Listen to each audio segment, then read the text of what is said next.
Welcome to episode 9 of Nittany Sports Now's Victory Again podcast. I'm Joe Smeltzer, joined as always by Brandon Walker. And Brandon, Penn State did what it had to do against Indiana. Nothing really too shocking. Indiana's bad. Penn State's pretty good. And that really showed Saturday. Penn State beat Indiana 45-14. And now Penn State has to worry about a team that it's supposed to beat, but definitely isn't a slouch in the Maryland Terrapins.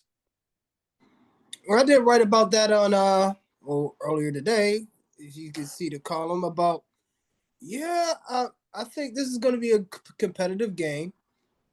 By the way, I was like, we just glossed over that in my article. We just knew there's nothing really to talk about.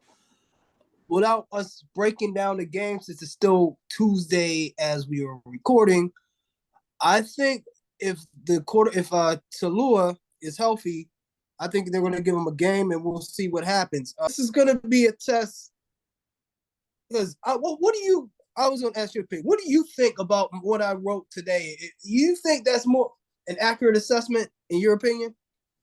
I'm talking about today and the data for the past couple of years. Yeah, and it's very tricky to say because Penn State obviously isn't at Ohio State or Michigan's level, and that kind of proved itself this season. We all know that. But the gap between Penn State and the rest of the Big Ten, that's a little hard to indicate because Penn State's better than Maryland, but are they much better than Maryland? I don't know. Are they much better than a team like Wisconsin? I'm not sure. So I definitely think that's interesting. And to the point of your column, which you can read, of course, but I do think probably I would say that the gap between Maryland and Penn State is closer than the gap between Penn State and Ohio State. Yes. I know what you're saying. You're saying like Ohio State is like here, right? Penn State's here, and Maryland was like right here. Yeah. Okay. Yeah. I mean, right there. Yeah, because right now, I don't know the recruiting numbers. They're in the 40s when it comes to Maryland. That's above average. Like to all the numbers in the cycle and the 24/7, 365 on three rivals, all that goes into that thing, the analytics, how they judge recruits. So it's like they're moving up the recruiting ranks. And Dad told you, I wrote in my article, they did upgrade their facilities in the NIL. Getting so close to Washington, D.C., that's an advantage for them. Yeah, and Maryland's a big place that Penn State likes to attack in its recruiting and does quite well. You look at the teams, and there's a ton of players from Maryland, both in the past, in the present, and I'm sure in the future of Penn State's football program. I just thinking of some names. You got Zaki Wheatley is from Maryland, Devon Elise, Keziah Izzard, who both had sacks in the Indiana game.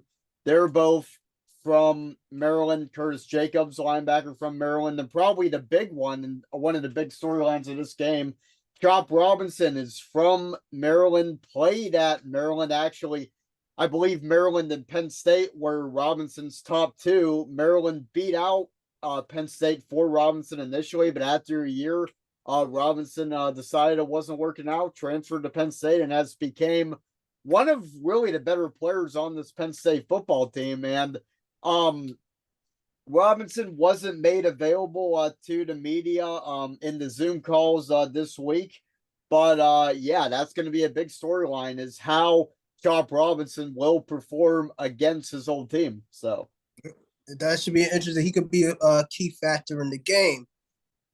This will be one of the biggest matchups that Penn State, and this is a litmus test to see they have to beat this team. You remember the last time that they played one another at Beaver Stadium? We all know what happened. I did that little troll job on my article today. I'm like, this could be a Sean Clifford experience type of game if they're not careful, because I could see him throwing a couple of picks in this game. Not to just pick on Sean Clifford, because I'm pretty sure you've interviewed him. How do you feel about him as a person? If you have interviewed him, correct? Yeah, Personally, one I on one. talked to him a bunch of times, never one on one, but in after pretty much every game in a press setting, and then in every time Sean's been on Zoom as well. And I think Sean Clifford is nothing but class as an individual. He's represented himself and Pennsylvania State University well, and he's a guy that's going to be um he's going to be successful in whatever he does. There's a lot of football players that need football, or else who knows what happens in their lives. Guys play in college. After college, they end up college football ends up being really the highlight of their lives because they don't know enough skills to really succeed in the world outside of football. And Sean Clifford has a lot of those skills. We talked about the NIL. He's already involved in that before his career is over, and I'm sure he's going to continue to be involved with his Limitless NIL corporation that he helps run with his brother Liam. And yeah, he's just a very sharp kid. Has handled everything. Like, he's obviously dealt with a lot of criticism, as any quarterback at a place like Penn State would, and I think Drew Aller is going to find that out in the next few years. But any quarterback in a big time program is going to get criticized for something. But Clifford has been, I think, the target of criticism more than most Penn State quarterbacks have, because he's been there so long. And the longer you stay, the more your mistakes you're going to make, and the more those mistakes will be magnified. But also, really being the quarterback of a team that went 11-11 over the past 2 years, you're going to take the brunt of a lot of abuse because fans are going to blame those struggles and that underachievement on the quarterback. But Clifford he's never had a big vent session with the media. He's never complained, never lashed out. Never had really a viral moment of just being upset in the press conference. He's handled everything well, and I think the most of Sean Clifford as a person. But yeah, talking about Sean Clifford's offensive line, because that's really becoming a patchwork type of deal. You had Landon Tangwall, Olufashanu out against Indiana, and Drew Shelton got to make his first college start and did quite well at left tackle. And Penn State's offensive line as a whole did quite well too. Bryce Effner starting at right tackle. The Penn State won the battle in the trenches despite having a few linemen out against Indiana, but we found out in James Franklin's press conference Tuesday that Landon Tangwall, Penn State's starting left guard for the first several weeks, he's out for the year. And that's a big blow to Penn State's offensive line, even though they've already had experience playing without him for the past few weeks, and Hunter Norzad's done a pretty good job there. So, And he's coming, and Norzad, we found out, is coming back next year, which is good for the future, because Fashanu might be going to. We don't like speculating people going to the league and stuff like that, but it's out there. We see the mock drafts and everything. And Shelton could step in. He's already, if he gets a little bit more weight on, bigger, stronger, he could hold his own. And you got the two linemen, all those recruits coming in. This offensive line, Brandon, Penn State went out and got the top two interior offensive line prospects in the 2023 class. Also got a very good tackle in Anthony Donka, who's a 4-star. And they did this all back when the offensive line wasn't performing well and was getting a lot of scrutiny over the 2020 and 2021 seasons. Now the offensive line is good and might have a guy go in the top 5 of the draft. Who knows what that's going to do to help Penn State's recruiting in the offensive line, because Penn State was already recruiting well before the current line established itself. So, yeah, and that's good, for them. But since we talking about Indiana and Maryland, we're talking about games they should win, go 10-2. Now we got to talk about recruiting, a little bit about the recruiting. What it needs to do. I think they need more defensive line, a tackle, some defensive tackles that are some big boys up front that can compete with Ohio State, especially Michigan, because like I said before, it looked like PJ Mustafa playing against one jumbo guy versus five, and then on his side are a bunch of Oompa Loompas compared to Michigan's offensive line. It Yeah, was that's something James Franklin mentioned in his press conference after that Michigan game. His quote was, "Everybody thinks they're Aaron Donald," meaning that if you're undersized as a defensive lineman, you're probably going to struggle. And Aaron Donald is small, quote unquote. He's not small, but he's by the short. standards of a defensive tackle, he is a shorter guy, and he's obviously become uh maybe the greatest defensive tackle to ever play in the NFL. But the point being that Penn State, at least in James Franklin's eyes, needs to recruit bigger and better on the interior of the defensive line, and we'll see how that plays out in the coming years. The only true interior defensive lineman they have in the 2023 class is Tyreek Blanding from New York. Everybody else, you have Jamil Lyons, who's more of a he can't play defensive tackle, but probably more of an edge. You had Tamarion Parker, who was a very strong edge, and he still might pick Penn State. Penn State's a finalist, but he decommitted from the class in August, and it's looking like he'll want to go somewhere, maybe Clemson, closer down south to where his home is, where he's from, Alabama. But yeah, talking about this Maryland team, I think Maryland's strength is Tagovailoa, obviously, and Raheem Jarrett, fine receiver in the passing game. Penn State's strength is its secondary, and it's hard for me to see a team beating Penn State by passing the football well. So I think Penn State's strength kind of is suited for Maryland's strength. So I think Maryland's going to have to run the football, and Maryland does have some runners. Roman Hemby has done a pretty good job for them this year. He's had 300-yard games, but you look at those games, he had them against Northwestern Indiana and SMU. He had 100 yards against Buffalo too, so 4. But none of those defenses can do what Penn State's defense can. And then they have another pretty good back, and Antoine Littleton, 6 touchdowns, 313 yards, 6 yards a carry. But he's had really one big game against Michigan State, and everything else, nothing really pops out. But yeah, I think you have to talk about Tagovailoa, the quarterback, when you talk about Maryland's offense. He's been excellent this season. When he's been healthy, he's had some injury problems, but he should be good to go for Saturday. 14 touchdowns, 6 interceptions, 69.9% completion percentage, which is pretty good. So I think Maryland's offense runs through Tagovailoa, and that's going to be the person to zero in on for Penn State's defense. For sure. Yeah, they have 2 receivers. That's good. I think they have a good tight end as well, which I had to look up his stats. I have it right here. Yeah, they have let's see if I Corey pronounce Dyche. Corey Dyche. Yeah, 376, 3 touchdowns, 27 catches. He's a good player. He was a good player for Maryland last year too, so he'll be one to watch. And that's where the inside linebackers come in, right, covering the tight end. So speaking of inside linebackers, Kobe King, Brandon, I think probably had his best game as a Penn State Nittany Lion against Indiana. I did. I saw he stepped up. But why don't they play Curtis Jacobs and Carter together? I still don't get that.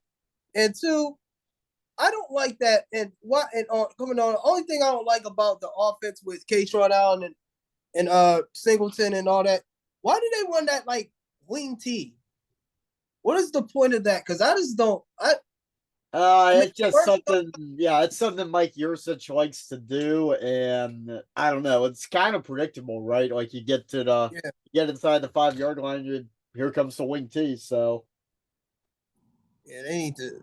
I guess it works for them. I can't knock it, but I haven't seen a direct snap to Tyler Warren yet this year. That was a play Penn State ran a few times last season. That weird direct snap out of the wing T. So I don't know if we'll see that in the next few games.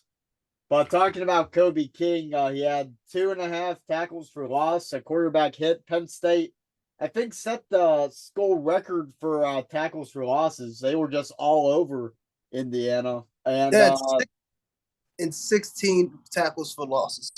it's I pretty did it good. because I actually did Tuesdays with James today, so I had to Yes, you did. actually watch. I always watch it, but I had to really pay attention to the press conference today, so I had to see that. And they talked things like Kristen Ballou and things like that, and then getting the signature win. So so what would you rather have, Joe? Right? A being 10-2 and losing to Ohio State, or being like 8-4 and beating one of those teams? I know Oh, you I rather. think I'm taking 10-2. I think I take 10-2 every time.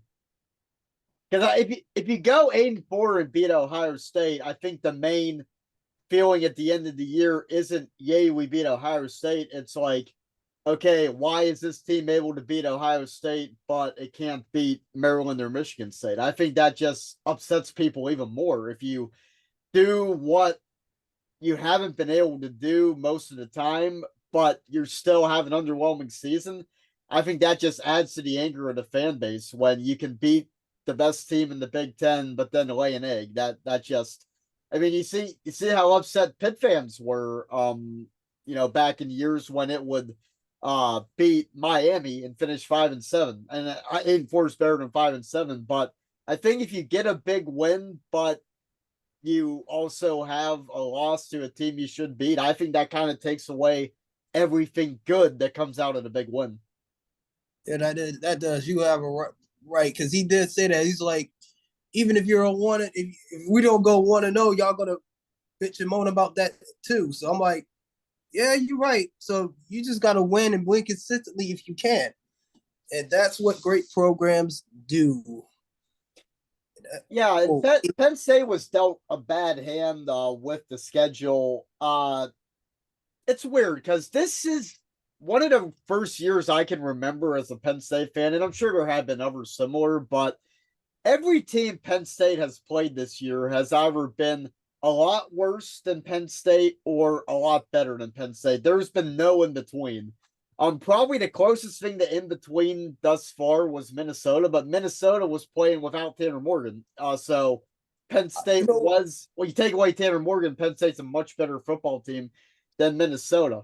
right. Uh, I think this is the game that's like, I think Saturday's game is gonna be that type of game that the talent level ain't that I dispersed. think It's it could not be, but that still, Penn State's still double digit favorites.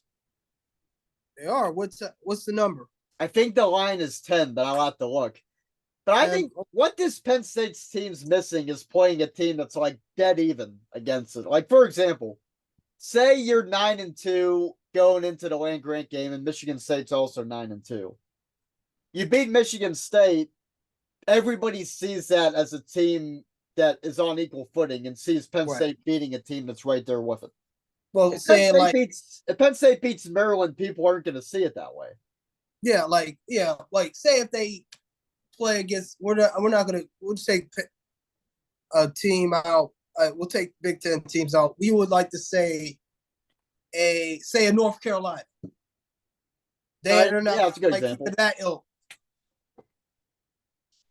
You're right about that. They haven't had they've been playing teams that they either should blow out or they might get blown out by. And yeah, that's, you know what, it's the thing. But is that where you want to be in college football though? It's like, I don't. It's just like you just gotta make that next step, that next leap. So I'm guessing Sean Clifford is going to be starting this game. Yeah, I'm already. he's less than 20 yards away from breaking Trace McSorley's school passing record. Oh So, yeah. and then as James said again, James's press conference against Indiana kind of affirm that Sean Clifford isn't really going anywhere as a starting quarterback. Remember, we talked a lot last week about who's going to start between Clifford and Aller, and it definitely looked like it was a competition. But Franklin revealed after the game that all it really was one discussion with a bunch of coaches, and then everybody's mind was made up and everybody agreed. So it wasn't, it was built up a lot in the press throughout the week, but it wasn't really a big topic of discussion in Penn State's coaching room. And I think Sean Clifford's status is pretty certain. I'm gonna give you a bold prediction. Sean Clifford plays the whole game. Yeah, I if Penn think State, Allen's gonna get in at all because this is not gonna be a complete dog walking like it was last week. This is going to be somewhat of a competitive game enough for them not to put all Aller and all those freshmen in. And I have to ask a question because you probably know a little bit more about the college. I mean, I have, but I know like recruiting and all that in the minutia. What is the benefit of him? Say, so you talk about trying to redshirt some of these linemen. What is the benefit of doing? I guess there is a benefit, but what is the real end game of trying to like redshirt people? When if they're good enough to go to the NFL anyway after 3 years, they're gonna go. um, well, there's always a chance they're not good enough, and then you'll have an extra year of eligibility with them. But I just think redshirting players kind of adds the pressure, takes the pressure off. Excuse me, of that freshman season where there's a lot of pressure anyway. I'll have to probably read a little more into it because it's not something I thought too much about. But talking about Drew Aller, people were complaining about Franklin not starting him, but also not redshirting him, which I think is kind of pointless because he is one of those guys that's definitely gonna declare for the NFL draft. But you're talking about a guy. A good example would be Jerry Cross. As the tight end, Jerry Cross isn't really gonna do much of anything this year. A, because he's a true freshman, and B, because Penn State's tight end room is pretty loaded. Khalil Dinkins, I think, is a pretty good tight end, but he's hardly been seeing the field just because the three guys ahead of him were good. All right, Um, what year? Oh, sorry. What year? I mean, I'm sorry, I should know. But what do they have? Can any of them go to the league next year? Are they uh, eligible? Brendan Strange Well, can. Strange and Johnson, I think, are both. You're talking about the tight ends? yes. Yeah, I'm Brendan talking. Strange and Theo Johnson can both go. Are Um, they are they draftable players? Because we haven't looked. They're Brendan Strange is. I think he has a chance to declare. I don't think Theo Johnson. I think he'll probably stay in school. I don't know if he'll declare for the draft, but yeah, I think Brendan Strange is probably, and we can think more about this. But he definitely has a realistic chance of going to the NFL draft because he's a pretty complete tight end and has established himself as kind of the alpha in that Penn State tight ends room. definitely for sure. I just wanted to know. I know he was. Are they? I was like, I know he's an NFL caliber player. I didn't know his if he could is eligible to go at this point. And you said Theo Johnson, he got hurt this year. He might want to stay another year.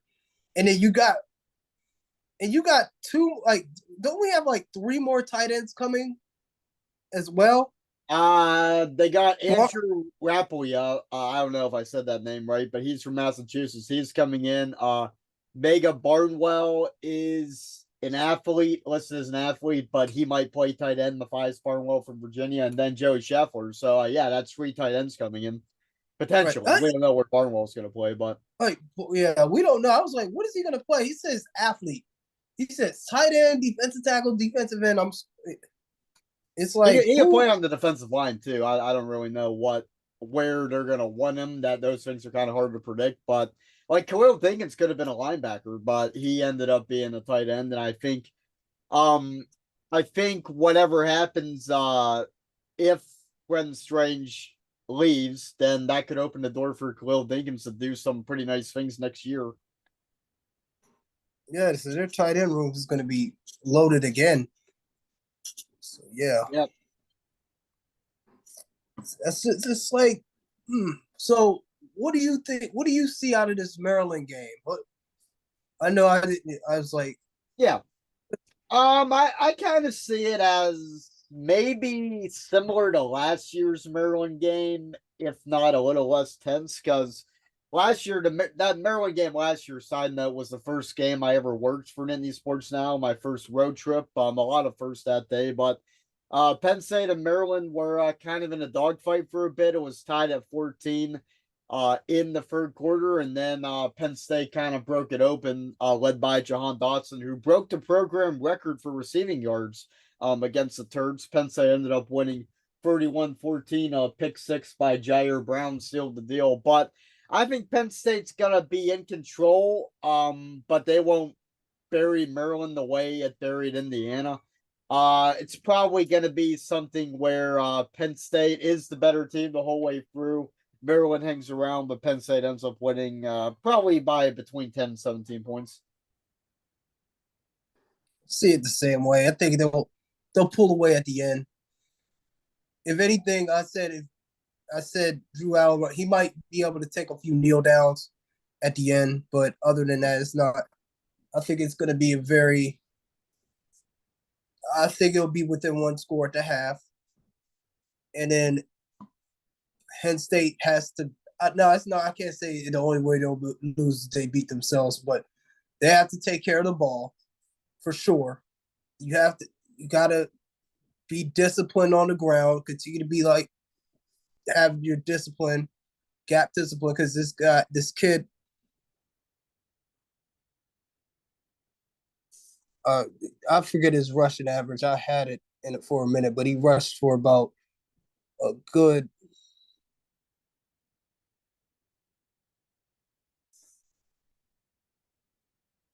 Say he has 400-yard games. He rushed for 6.2 yards a carry, and Littleton rushes for 6.